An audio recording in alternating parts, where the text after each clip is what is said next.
Olá, gente. Bem-vindo ao nosso treinamento para líderes de célula. E hoje eu quero falar sobre o exemplo de Jesus no ministério. Bom, e o texto que eu quero meditar com você está lá em Hebreus, capítulo 5, versos 8, que diz o seguinte: Embora sendo filho, ele aprendeu a obedecer por meio daquilo que sofreu. E uma vez sendo aperfeiçoado, tornou-se a fonte da salvação eterna para todos os que lhe obedecem. Queridos, Jesus, ele não apenas morreu numa cruz. Ele viveu uma vida de cruz. Toda a vida de Jesus foi caracterizada por uma renúncia completa do próprio eu. Ele viveu a sua vida pelo princípio da cruz. E o princípio da cruz fala de uma completa dependência de Deus. Mas uma coisa importante que nós precisamos meditar hoje nessa noite. O que interessa é conhecer a vontade de Deus. E em João capítulo 5, verso 19, e também lá em João capítulo 5, versos 30, João 8, 28, vemos Jesus testificando claramente a sua posição de completa dependência do Pai. E isso é um princípio da cruz em operação.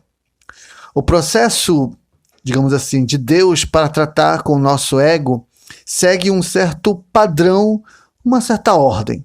E se falharmos em algum aspecto, Deus vai repeti-lo até que sejamos aprovados. Então, quais são os ensinamentos e os exemplos que Jesus deixou para nós em relação à nossa caminhada no ministério? Primeiro, ele aprendeu a submeter-se.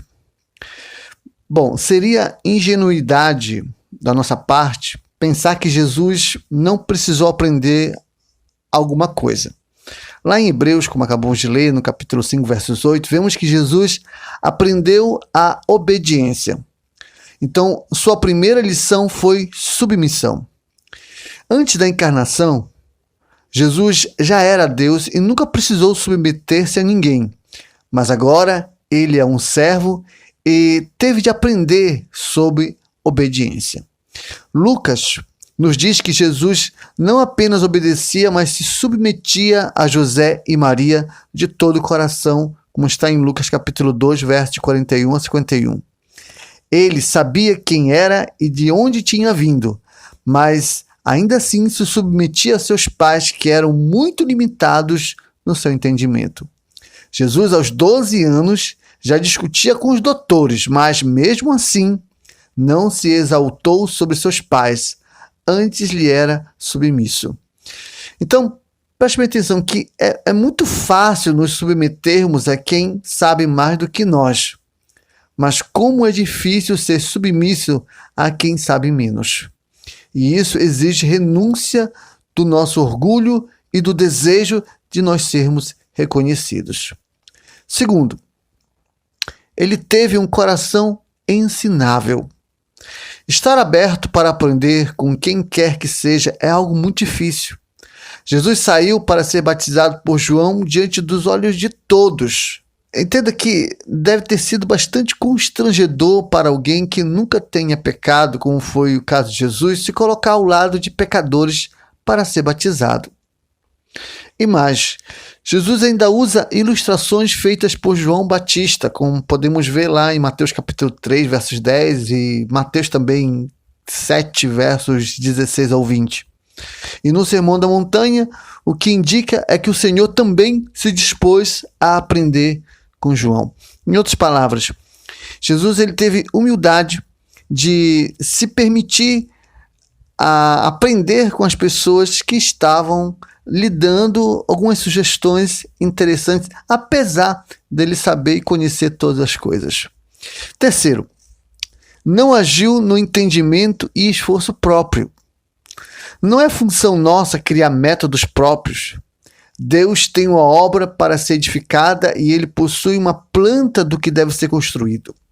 Jesus somente fazia o que o Pai mandava, como está lá em João capítulo 5, verso 19, João capítulo 5, versos 30 e também João 8, 28. Então, quer dizer, não havia lugar para o eu acho ou eu penso, mas somente para o que Deus queria realizar. Nós somos construtores e executamos a planta que Deus projetou. Vem chegando o momento onde tudo que fugir do projeto de Deus será demolido. Deus não aceita anexos humanos à sua obra. E o princípio da cruz é: não mais eu vivo, mas Cristo. Então o comando não mais me pertence, mas tudo está sobre o controle do Pai.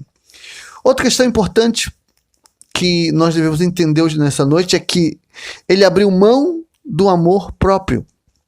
Então aquilo que guardamos mais fundo em nós mesmos é o nosso amor próprio. O medo de sermos prejudicados, feridos, rejeitados, esquecidos nos apavora muito. E Pedro, de forma ingênua, incitou Jesus a que tivesse dó de si mesmo, julgando com isso estar fazendo um ato de amor, como está lá em Mateus capítulo 16, versos de 21 a 34. Jesus, no entanto, foi muito severo em função de ter sido tocado numa das áreas mais sensíveis do homem, o amor próprio. Porque você lembra, né? Pedro chegou e disse: não, Jesus, não faça isso, mestre.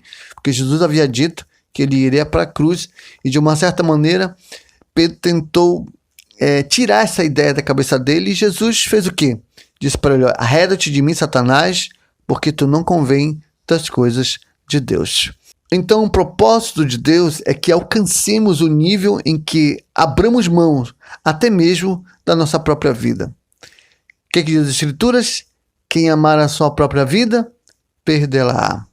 Mas como isso é muito complicado, vivemos numa sociedade em que prega muito o amor próprio, a ponto de muitas pessoas terem negado de fazer a obra de Deus, se negar a fazer coisas para Deus. Por quê? Porque se amam demais, a ponto de não saírem no sol ou na chuva, ou perderem um pouco do seu tempo para poder discipular e cuidar de pessoas. Quinto, aborreceu a glória humana. Jesus poderia ter sido coroado rei de Israel, mas ele preferiu a vergonha da cruz porque esta era a vontade do Pai. Apesar de ser tentador, ele não deixou-se levar pela aparente glória humana por conhecer a vontade de Deus. Porque é interessante, preste bem atenção. Jesus era alguém que sabia fazer coisas extraordinárias. Ele fazia com que os cegos enxergassem, os paralíticos andassem, os coxos voltassem a andar também. Ele fazia mortos ressuscitarem. Então a maioria das pessoas viram que isso eram características importantes para transformá-lo em rei. Mas ele sabia qual era a vontade do Pai. A vontade do Pai era que naquele momento ele não tinha o objetivo de cuidar de questões políticas. Ele estava ali mais para cuidar da alma das pessoas. Agora sabemos que na segunda volta ele virá como político, ele irá governar o mundo durante mil anos e depois virá a eternidade. Agora entenda que a grande questão da vida diz respeito ao desejo de ser reconhecido, visto e admirado. Se não abrirmos mão disso, seremos como os fariseus que faziam as obras com o fim de serem vistos pelos homens. E sexto, sendo o Senhor, serviu aos seus discípulos. O Filho do Homem não veio para ser servido, mas para servir, como diz a Escritura. Nós somos chamados para servir aos santos, e isso implica em levarmos nossos interesses ao serviço da cruz.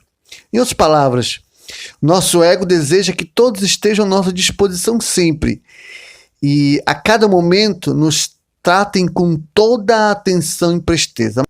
Mas o Espírito nos desafia a negarmos isso, a fim de fazermos nos outros aquilo que esperávamos que fizessem em nós. Então, devemos servir com um coração perfeito, e isso acontece se renunciarmos a toda expectativa de retribuição.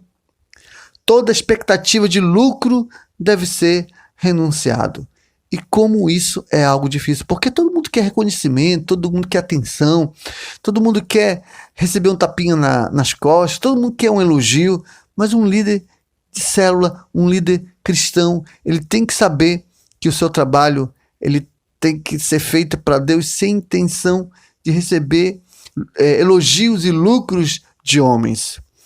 Porque só assim serviremos a Deus com alegria.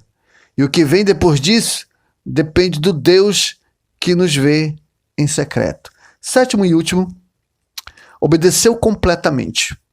O plano de Deus é que cheguemos com Jesus à completa obediência, como está lá em Mateus capítulo 26, versos 36 ao 46.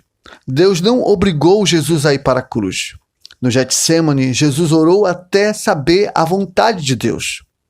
Quando Deus revelou que a sua vontade era a cruz, Jesus se levantou e caminhou para lá. O princípio da cruz não está relacionado com a questão do pecado propriamente dito, mas sim com aquilo que, mesmo não sendo pecaminoso, deve ser abandonado ou colocado em segundo plano por causa da vontade de Deus. E a grande questão é, será que somos líderes dispostos a fazer a vontade de Deus? Nós, como líderes de células, muitas vezes teremos que abrir mão do nosso amor próprio, vamos aborrecer a glória humana. Muitas vezes nós teremos que aprender a ser mais servos e se dispor a obedecer com realmente todo o nosso esforço, com toda a nossa dedicação. E, de uma certa maneira, não fazer aquilo que nós queremos fazer, mas principalmente fazer aquilo que é a vontade de Deus. E aprender, sabe, a ser ensinável, porque muitas vezes tem uns que, acham que já sabe de tudo. E mais importante ainda, é aprender a nos submetermos. Porque tem coisas que só negando a nossa vontade, suprimindo o nosso ego, é que nós iremos realmente fazer aquilo que agrada o coração de nosso Deus, como líderes de célula, na qual fomos chamados para viver. Que essas palavras abençoem a sua vida. Até a próxima.